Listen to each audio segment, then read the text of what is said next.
शांति सुधारस सागरम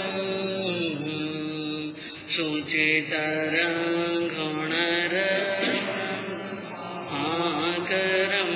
भाविक पंकज बोध दिवाकरं प्रतिदिनं प्रणमामि जिनेश्वर प्रतिदिनं प्रणमामि जिनेश्वर। सर्वज्ञ सर्वदर्शी चरण तीर्थंकर अहिंसा के अवतार विश्व वंदनीय शासनपति श्रमण भगवान वर्तमान महावीर के पावन चरणों में कोटि कोटि वंदन। हृदय के अनंत अनंत आस्था के केंद्र, संयम धन के दाता, संसार सागर से तिरने का सन्मार्ग बताने वाले पूज्य गुरु भगवान श्रमण सूर्य दिव्य विभूति 1008 श्री मर्दर केसरी में श्री मलजी महाराज साहब के पावन चरणों में कोटि कोटि वंदन। अहिंसा दिवाकर लोकमान्य संत शेर राजस्थान वरिष्ठ प्रवर्तक पूज्य गुरुदेव श्री रूपचंद महाराज साहब के पावन चरणों में कोटि कोटि वंदन। मरुदरा भूषण संत शिरोमणि पूज्य प्रवर्तक गुरुदेव श्री सुकन मुनि जी महाराज साहब के पावन चरणों में कोटि कोटि वंदन। साधना की प्रतिमूर्ति सद्गुणों की उपासिका सरल मना शांत दांत गंभीरा गुरुवरिया महासती श्री सज्जन कंवर जी महाराज साहब के पावन चरणों में कोटि कोटि वंदन।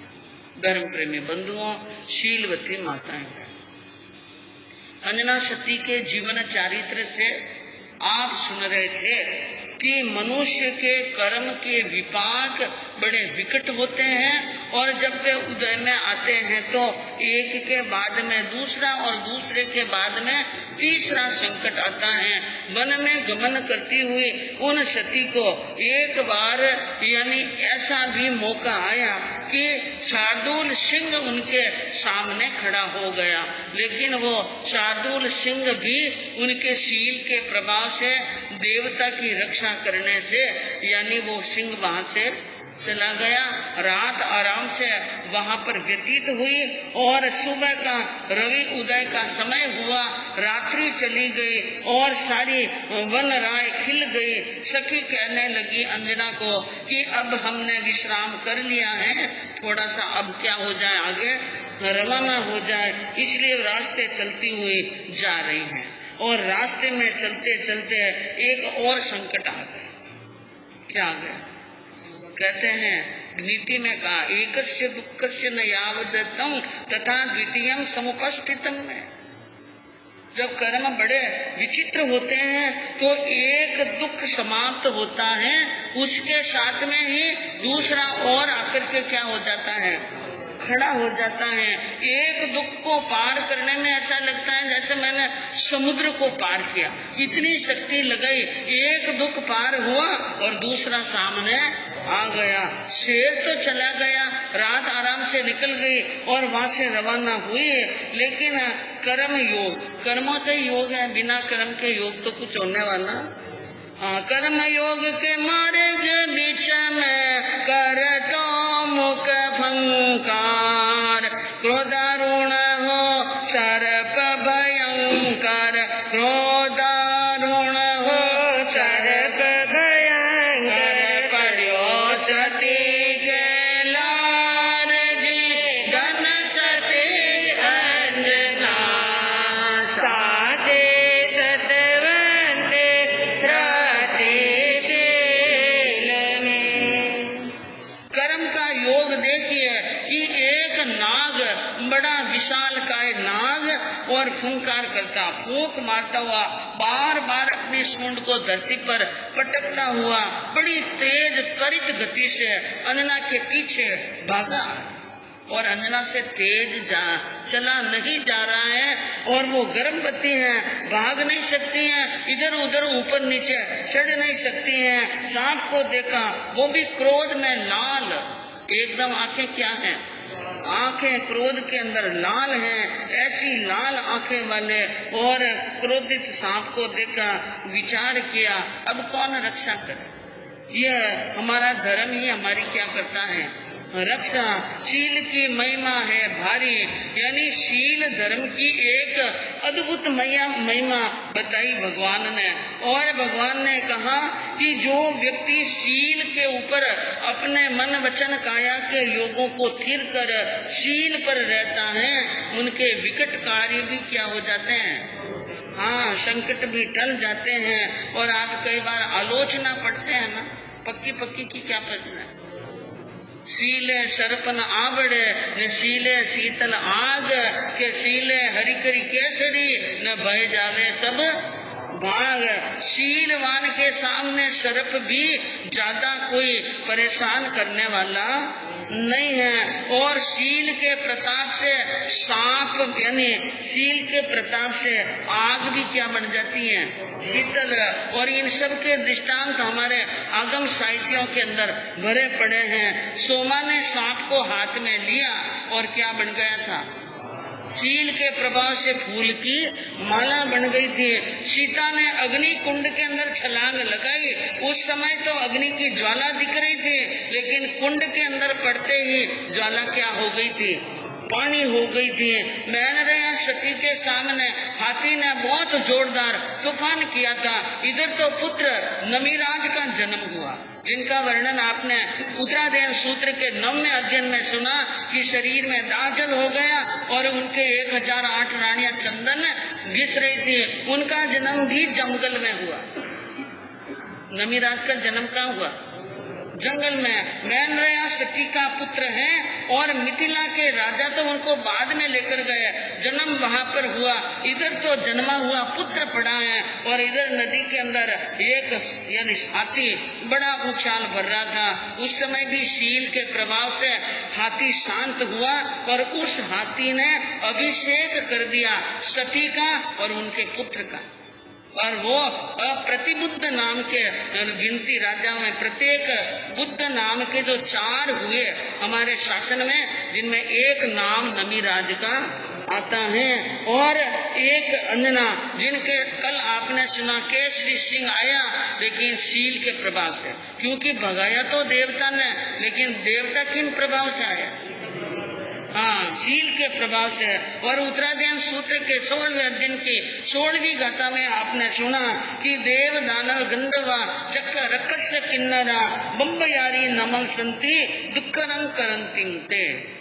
कहा कि देव दानव यक्ष राक्षस किन्नर ये सभी ब्रह्मचर्य के आराधकों के चरणों में क्या झुकाते हैं, सिर झुकाते हैं। देवता आते हैं। सती विचार करने लगी, मैंने मेरे शील का प्रभाव तो देख लिया, लेकिन मेरे पति कितने शीलवान हैं, मेरे पति कितने शीलवान हैं। इसलिए उन्होंने उन यानी सांप की तरफ मुख करके कहा, सुन सैयर प्यारी प्रीतम कितने पूर्ण ब्रह्मचारी, अब तू नाग बाग कर जाना आन मान ये मारी, शील की महिमा है अति भारी, शील की महिमा है अति भारी,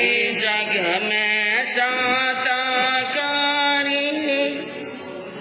सती अंजना साचे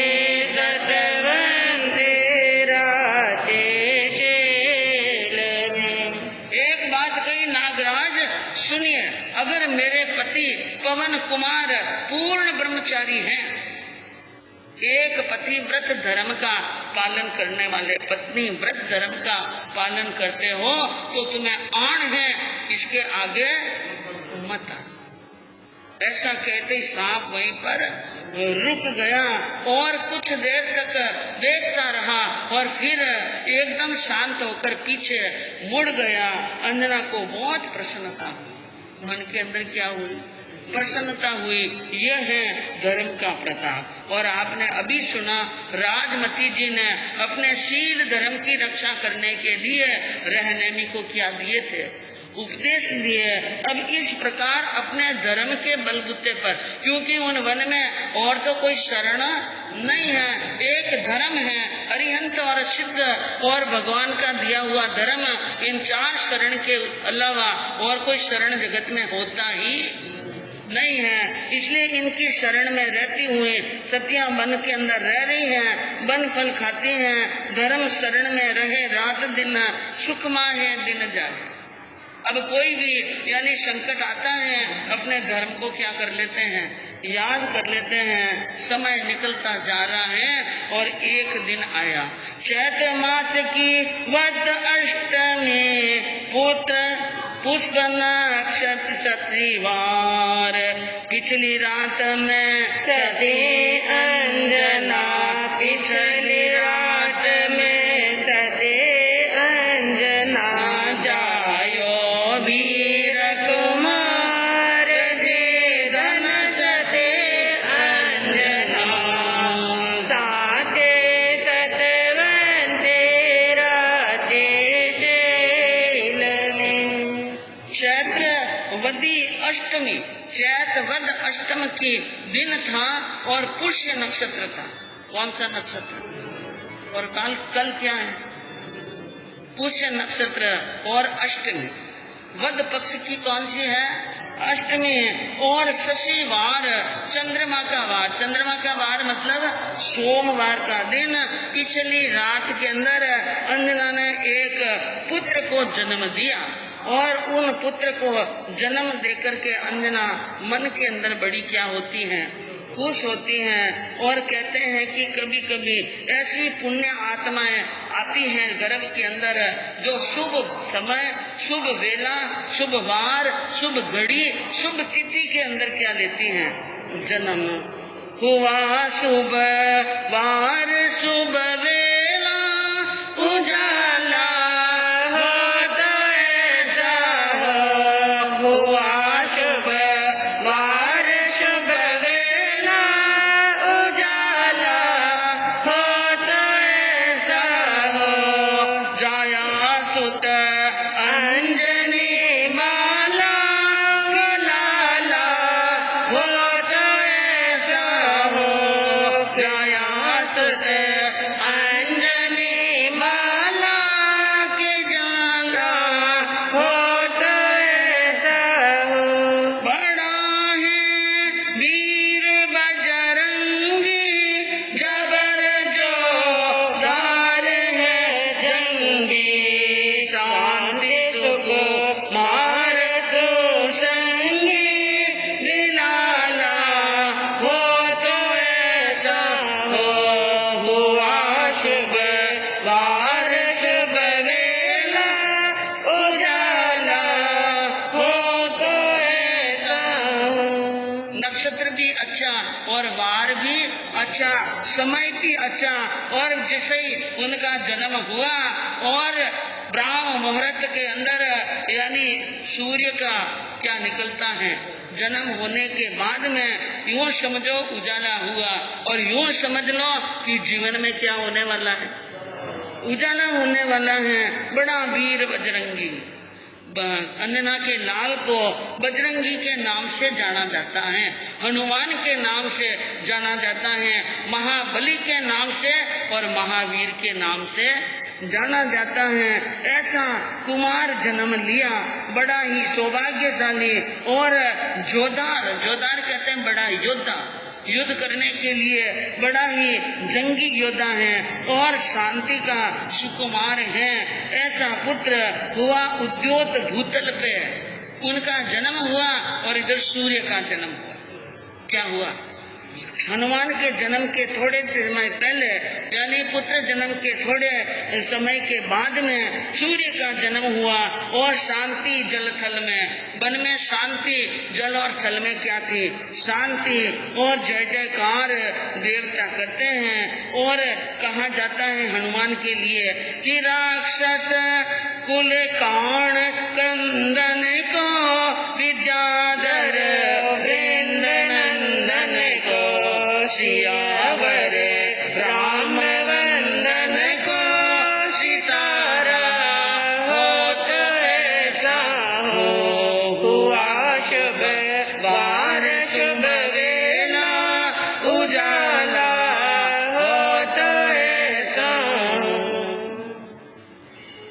राक्षस कुल के कान और क्रंदन को मेटने वाला, राक्षस कुल का अंत करने वाला था हनुमान।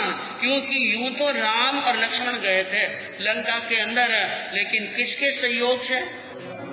हाँ, अगर हनुमान उनके साथ में ना हो तो राम का काम होने वाला नहीं है। हनुमान साथ में थे और विद्याधर वृंद नंदन को, और ये जो पवन जी आदि जितने भी राजा हैं और हनुमान जी के पिताजी पवन जी, ये सभी विद्याधर राजाओं की श्रेणी में आते हैं, जो विद्याओं के बल से आकाश में गमन कर लेते हैं। तो विद्याधर वृंद यानी विद्याधरों का नंदन था, और सियावर राम वंदन को, और सिया और राम के बड़े भक्त, क्योंकि भक्त तो राम को कई मिले होंगे लेकिन हनुमान जैसा नहीं मिला। सितारा हो तो ऐसा हो।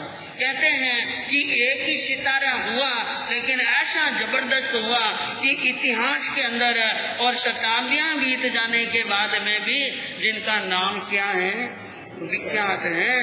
तो अब आप सुन रहे हैं कि अंजना ने पुत्र को क्या दे दिया है, जन्म दे दिया, और वसंत माला उन पुत्र को लेकर नदी के किनारे झरने के पास में जाकर उनको स्नान शुद्धि कराती हैं, उनकी सखी को स्नान शुद्धि कराती हैं, और बड़े बड़े सुंदर सुंदर कोमल कोमल पत्तों की एक सैया बिछा करके उन पुत्र को और अपनी सखी को वहाँ पर सुला देती हैं। अंजना अपने पुत्र को देखकर मन में क्या है, खुश हैं। उनकी खुशी में और क्या खुशी आती है और कैसे आती है, आगे सुनने से।